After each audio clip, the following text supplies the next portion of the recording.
Public speaking is one of those things that so many people fear. In fact, it is number one. Second is death.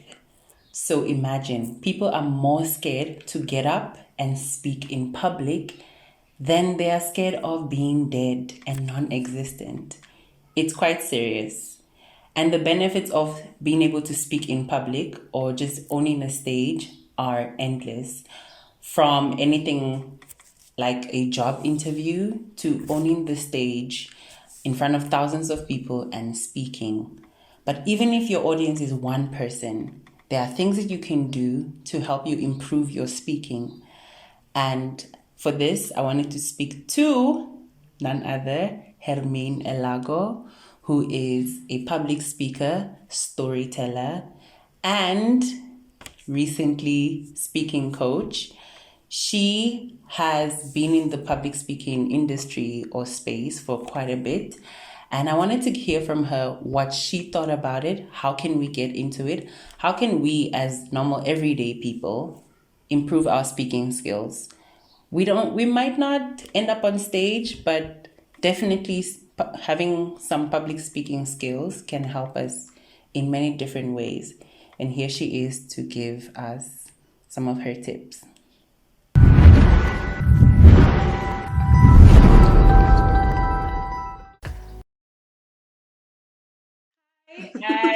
And thank you so much for joining me today to speak about this. Public speaking is the number one fear in the world, even more than death.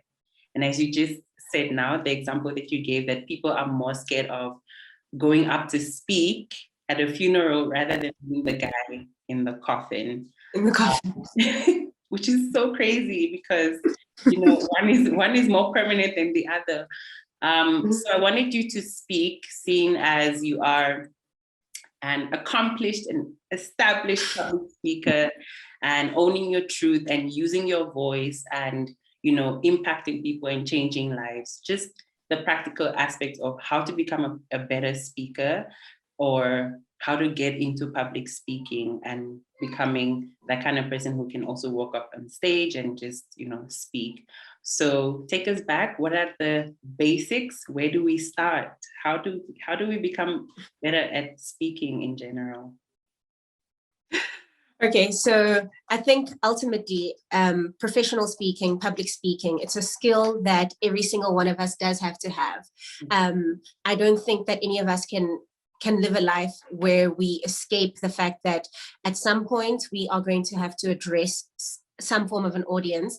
And I think most people, when they think public speaking, they think an actual podium and microphone. But with the world going so digital, your YouTube channel is a stage. My social media platform, Facebook, Instagram, going live, any post that you write, I think any time you are sharing any sort of message, you are literally speaking to the public, and in the workplace, this is true for presentations. It's true for interviews that you might have to attend.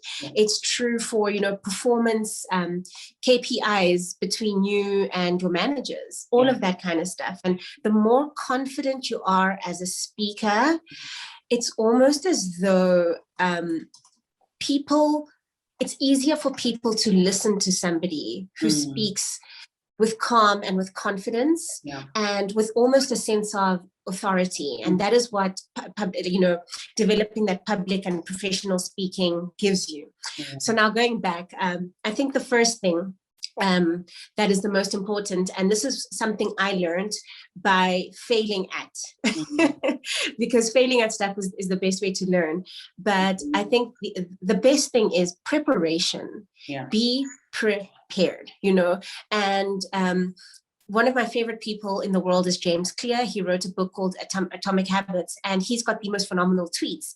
And he says that before he shares a tweet, which is just like 160 characters, he reads it over 15 times, and he spends about an hour on it. But when you read his tweets, they are so concise, clear, impactful, but short, but that's how much time he spends on it. So the first thing is, know your topic, know your content, know your message. I did not venture into public speaking until I had a very clear message, and until I knew what it is that I wanted to share with the world. Because up until then, I would just be rambling on. And I think that there's enough noise in the world, and I didn't want to add to it. So know your content, be prepared. There's so much power in preparation, and preparation time is never wasted time.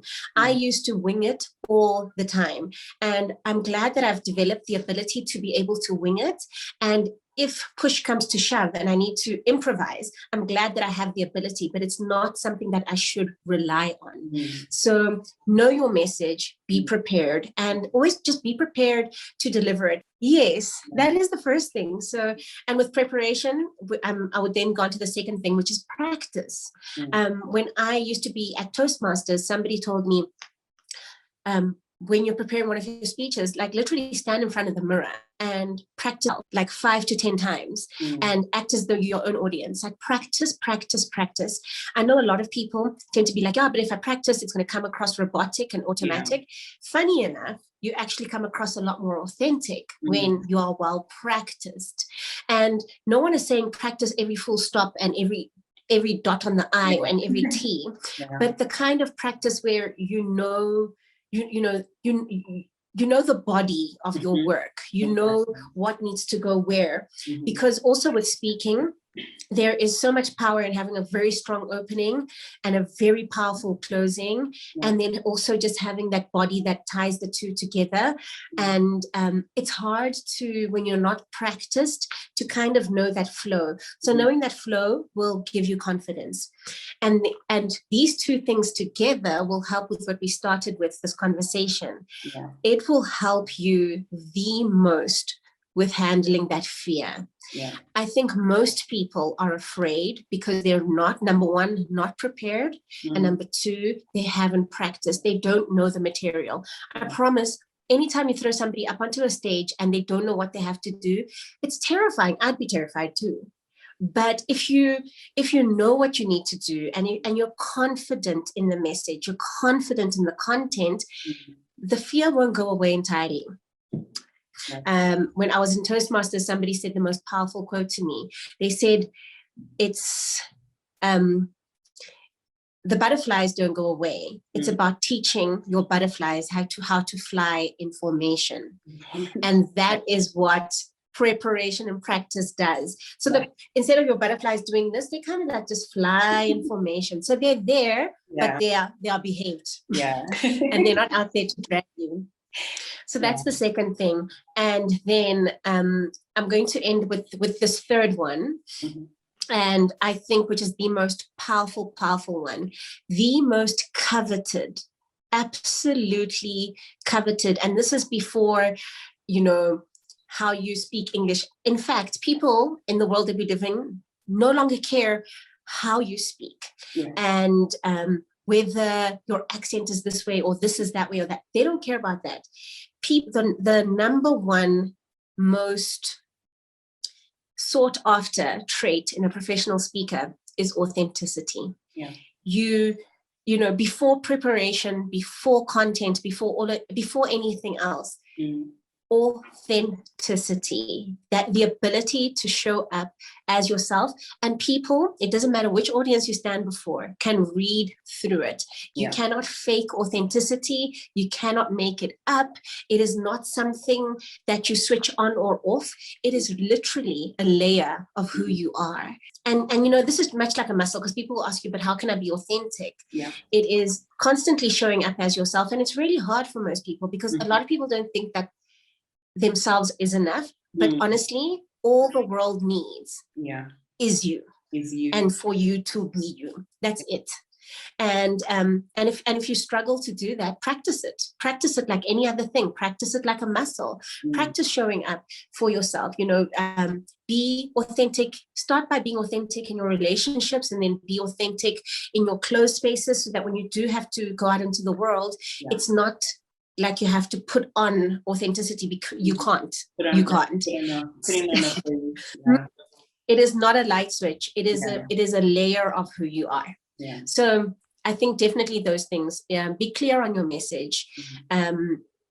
Be very, very clear on your message. And once you're clear on it, know it, study your craft, study your passions, because these are the things you're going to be sharing with the world. Study. And I'm not even saying like go to UNAM or NAST. I'm talking about like study, like read up on it, Google, YouTube, find people who are passionate about that very same thing, and like just be a sponge basically, so that you've got that that content when it's time. Then practice it, and once you've practiced it and it's time to deliver, just be authentic, be yourself, because you can't go wrong. Exactly. And one of the biggest themes that keeps coming up in my recent videos ever since I rebranded is just to learn, just taking in things that continuously grow you and just improve your mentality, your mindset, everything. I think that another thing that people also struggle with, that maybe you could help us understand, is how do I own my voice, right? Because it seems that I spoke about how people say, oh, my voice, this is, my voice is not like those podcast voice, or I don't have a radio voice, or I can't be on TV. I'm not the face for TV. What does that mean? Like, what is my voice? How do I find my voice? Okay, so from what I just heard, you're talking about like the actual voice, like the way your voice sounds, right? I think the first thing people need to understand is the world has changed so much. People are peeling back the layers. We are no longer wanting fluff and lights, camera, action. What people greatly desire is truth. People greatly desire quality content. And at this point, we don't even care what it looks like. What we seek, what people want is truth, quality content. And I think one of the greatest places to go and see just how much the world has changed is TikTok. Oh my gosh, the people who are creating incredible content. I was following this one lady, and because of an issue she had with calcium, she's lost all of her teeth. But she's got one of the most powerful, inspirational messages. And people, it's almost like we're not seeing that anymore. And that's the first thing. So I guess what I would say is, individually, in order to find your voice, you're going to need to heal whatever limitations you've placed on yourself and whatever societal like expectations, pressures, and expectations you've placed on yourself. You need to go ahead and heal that. I remember when I shaved my head for the first time, and even when I was rocking my previous hairstyles, they were very rambunctious and very out there, but this is really who I am. And every time I would show up at client briefings, and they would see me for the first time, I'd always be like, oh my gosh, I hope they're not going to think I'm unprofessional because of the way that I look. Because I know I truly am. When it comes to professional speaking, I do put in the work, and that my content is quality. And even as an MC, I've got a proven track record of just showing up and truly delivering. But I remember I once went to a client briefing, and this specific client, it's within the financial industry. So you have to understand, financial industry, they're very serious about what they do. They can't play. I mean, we're dealing with the world's, the nation's economy here. And so I rock up, and I think at that time I still had that red hairstyle, and it was like mohawk and everything. And I could tell that the person who was hiring me was highly uncomfortable, not uncomfortable as such, but when I walked in, I could tell she was like, oh my gosh, who is this? She just had this. What's happening? And then we have the brief, and then she goes, I hope I don't have to tell you that, when you show up, please just wear, basically she was just trying to say, just check your appearance, because of the hair, she was obviously thinking. But I mean, the booking is done, the deal is made. And then a couple of weeks now later, the event it's time for the event and I show up, the one thing I always do is obviously I always dress professionally based on the event. I mean, some events have themes and I'll align to the theme and everything. Without, I mean, Gary V, he's like, if you're going to book me, first of all, just know I'm going to cuss. And secondly, just know I'm going to show up as myself. But I'm not Gary V. I'm not even trying to be Gary V. I do align with my client's theme. Yeah. Always. I do align with my client's theme. But I never abandon who I truly am. So obviously, dress professionally, I come, I deliver.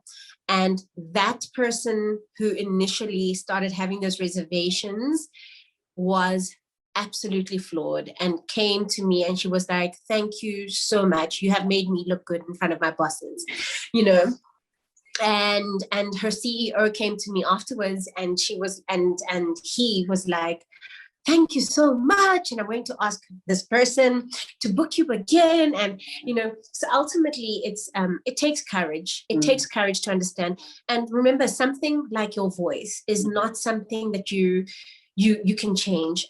There's obviously a lot of, if you want to, and I know there is a voice coach in Namibia, and there's voice coaches around the world. And I mean, the world is digital now. You can find a voice coach online even. Yeah. If you want to improve on certain things, that is not an issue. How you enunciate words to make sure that you're clear.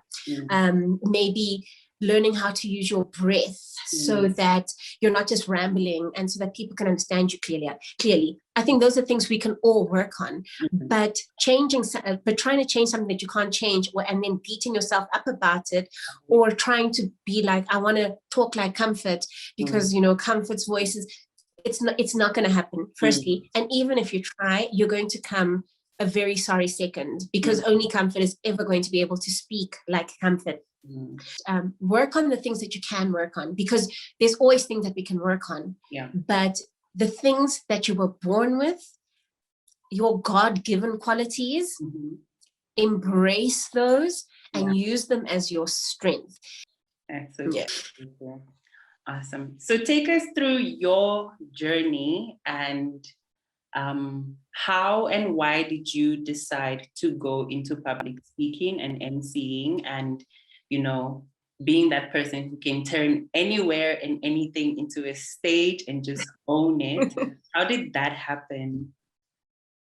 Okay. So now I have learned that we are all storytellers, all storytellers. It's innate. It dates all the way back to our ancestors when they'd sit around the fire and end off the night speaking, you know, telling each other stories. And this is why children are so like, please read me a story before, you know, they go to sleep. It's because it's who we are. We want to hear a story, and not just that, we want to share our own. And our stories connect us and they break down the prejudices that stand between us. But obviously I did not know this when I was 8. But what I did know when I was 8 years old was that every time our teacher would ask us in class, you know, when you'd be reading the books, you know, this is Bob. And she'd be like, who wants to read the next sentence? Comfort, my little hand would shoot up so fast, right? I didn't write, this is Bob, but I was just like, I just want to stand up in front of the class and read the next line, you know? And I saw that theme running all the way, even through to high school when you started reading Shakespeare and, you know, you'd have to read the next paragraph. And I saw that I was really, really drawn to languages. So I loved English, you know, and I'm fortunate to have gone to a school where we read books like To Kill a Mockingbird and Shakespeare and all of those like really those meaty stories, you know, those stories that literally shaped our world. I wasn't so drawn to the sciences and to the maths and stuff, but languages, there was a point where I was 85% fluent in isiXhosa, and I did Afrikaans and I did German and I did English. So I was obviously very drawn to the spoken word. And at that point, throughout all of this, I knew what I wanted to do as a career. I wanted to be a professional speaker. I wanted to be a storyteller. I wanted to stand on stages and inspire people, move people to action, motivate people. But I only had one issue, and that's I didn't have a message. And I didn't want to be the guy who goes onto Google and goes and plagiarizes Les Brown or Deepak Chopra or Oprah's material and shares that pretending to be my own, because I was like, if the message isn't mine, there's no way I'll be able to truly impact people.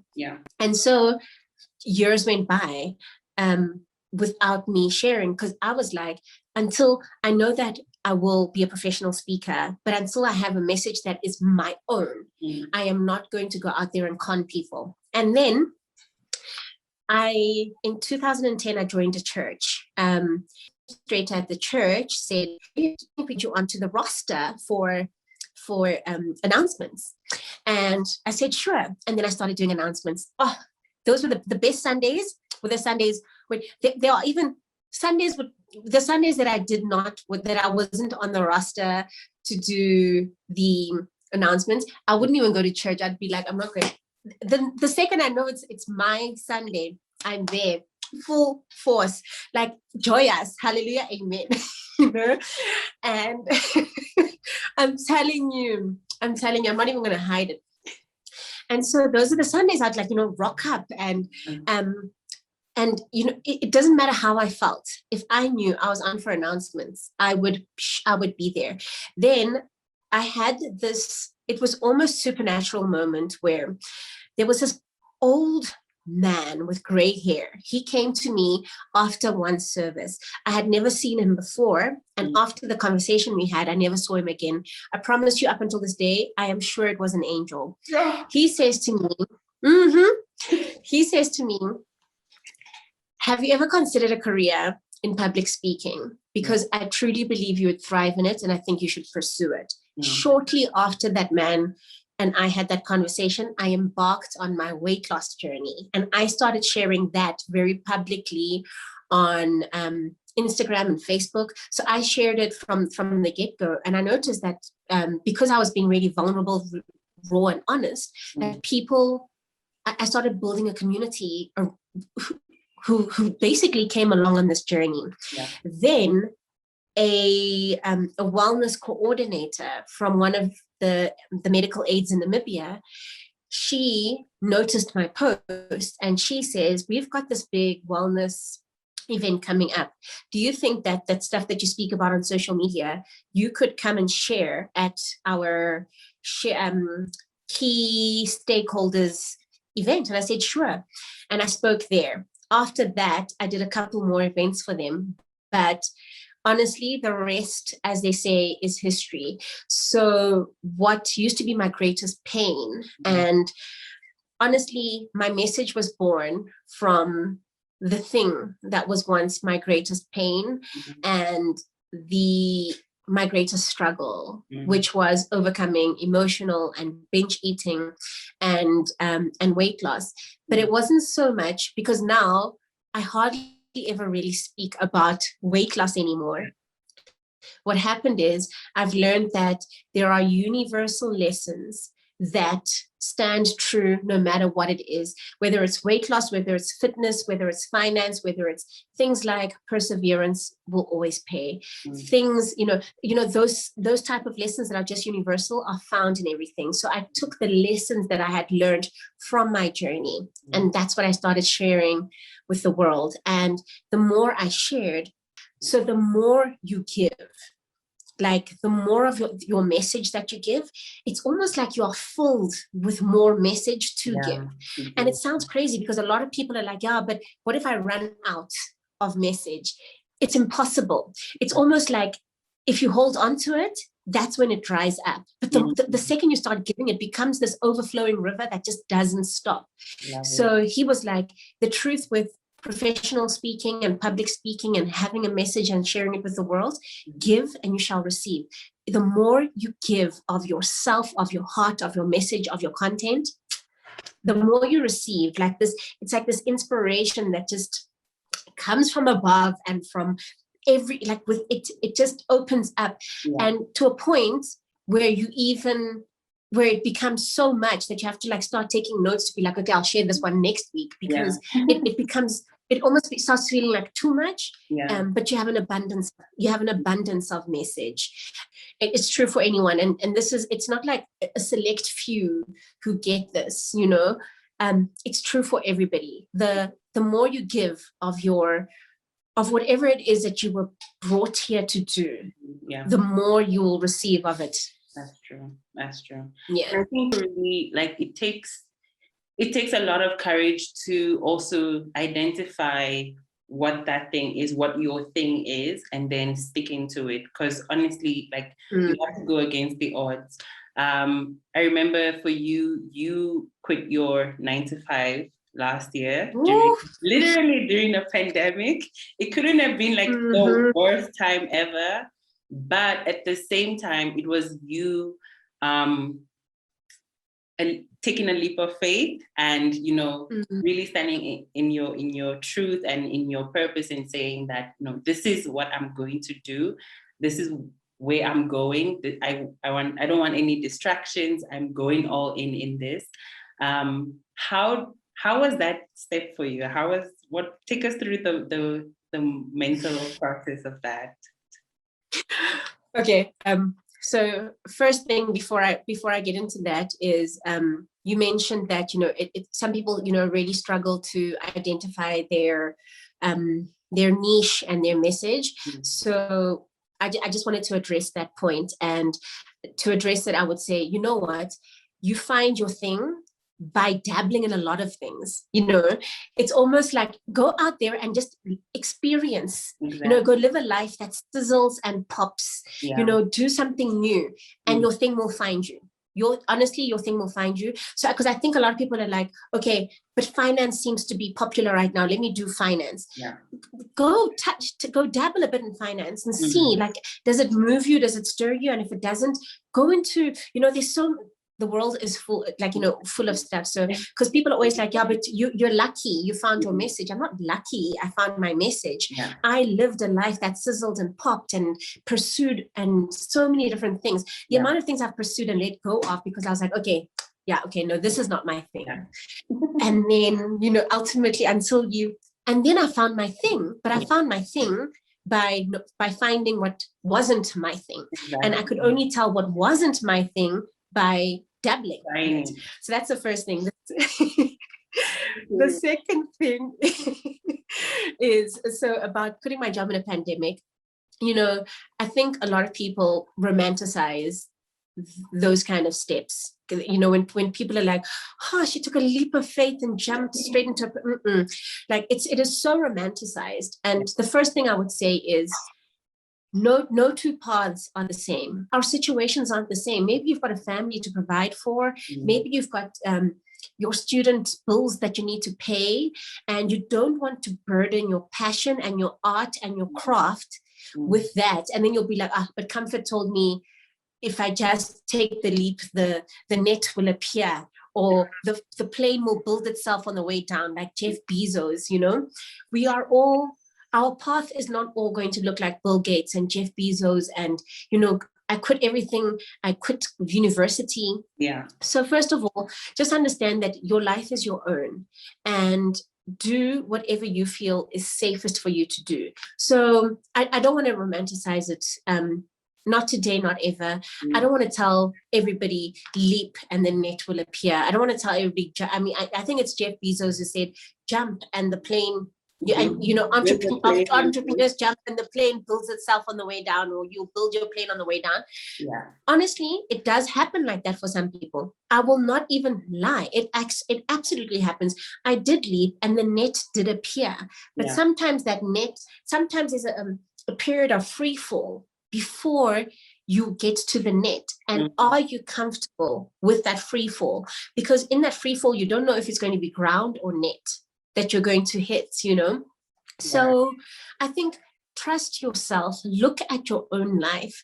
And I mean, if you've got kids to feed and you know that you need to register for third year next year and all of that kind of stuff, and the timing doesn't feel right for you, and your 8 to 5 is providing you that support and that net that you need right now, and you're still able to do your passion after hours, maybe that's your path. Our paths are not the same. Yeah. But I don't regret it. And that has been my path. And I'm grateful that my road has led in this way. But I'm telling you, some months I'm just like, yeah. But it's so true. I think that, when I first started my entrepreneurship journey, and this was also just learning about entrepreneurship more, even when I had like a regular 8 to 5, I was like, why didn't anybody tell me about entrepreneurship? I would have done that. I can't do this 8 to 5.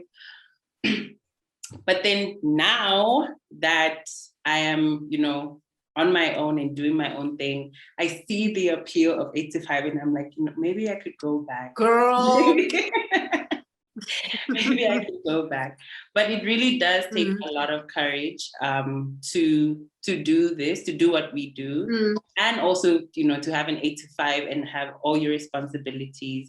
I feel like, maybe at the point that we are right now, entrepreneurship is more romanticized more than 8 to 5 because of all this, because of social media and all the things that's going on. But I think this. Going back to speaking and owning your voice,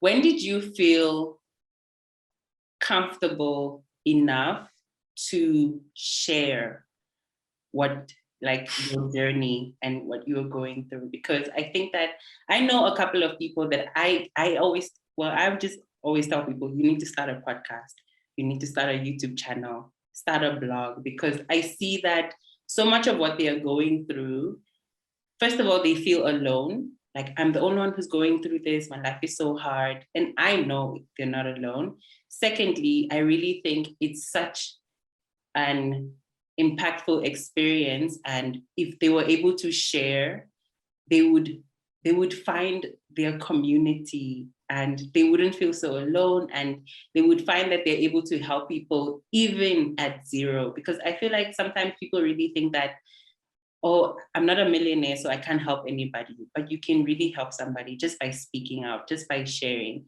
So when and how did you feel comfortable enough to share, seeing as you've impacted so many people and you continue to inspire people every single day? Comfort, let's laugh together. Because the question you should be asking is, when will you feel comfortable? Because there is no comfortable comfort. Yeah. There is no, because I'm listening to your question and you're like, I was just like, oh my gosh. It's still terrible. Yesterday, I shared a really vulnerable post on Facebook, and I had to, after sharing it, I had to shut down my laptop and go for a walk because I had such a vulnerability hangover. I immediately started to think, oh my gosh, everybody's going to think you're dramatic. And why do you just, and people are going to be like, oh my gosh, look at this one opening up her heart again to the world. Or one of my greatest fears is people won't get it, And I've come to realize that, first of all, there's 8 billion people in the world.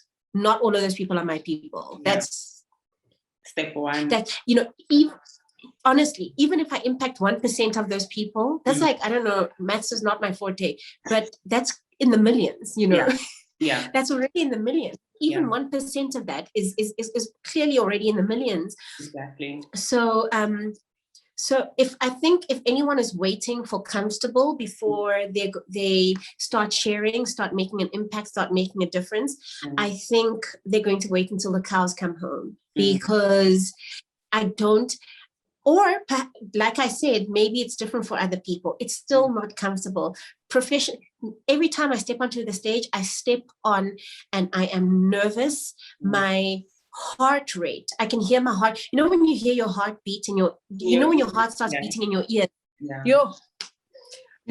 and you get hot. You get hot. And sometimes my ears even start ringing. That still happens. It doesn't go away. But the more I do it, the more it's almost like I said, it's like everything else. It's like building a muscle. The more you do it, going to the gym and lifting weights, it doesn't get easier. but you're able to lift heavier. So you're able to do it. You're able to show up more. You're able to bring a little bit more of yourself. So I think you just need to, and I know you like saying this as well, do it afraid. You need to do it uncomfortable. In fact, just embrace the discomfort, because I think anyone who is doing anything that is impactful in any sort of way is constantly needing to learn how to sit in that discomfort. And I think at some point it does become easier. Somebody will be like, look at this one, come on.